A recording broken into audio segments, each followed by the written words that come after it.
how to unpublish a Facebook page. In this video, I'm going to show you how to unpublish or hide one of your Facebook pages. And if this video helps you, please consider giving it a like and also subscribe to my channel because that really helps me out. So to get started, open up the Facebook app on your iPhone, Android phone, or Samsung phone, then select the three lines in the top left to open up the menu.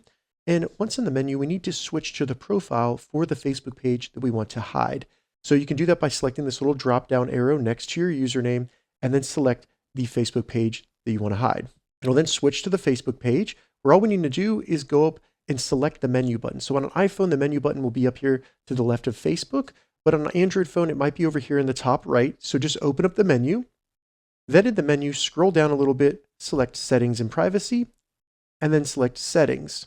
So we'll now be in the settings for our Facebook page. So all we need to do is scroll down near the bottom till we get to Your Information and select Access and Control. From there, just select Unpublish Page, then select Continue. It'll then confirm if we want to actually unpublish our page and that we can republish at any time in the page settings. So go ahead and select Confirm, and it'll bring us to our Facebook page and let us know that it is unpublished by saying this page is unpublished. We can always republish it by making sure we're logged into an account that is an admin for that Facebook page, navigating to the Facebook page in the app, and then selecting Turn Off. If this video helped you, give it a thumbs up, and please consider subscribing to my channel.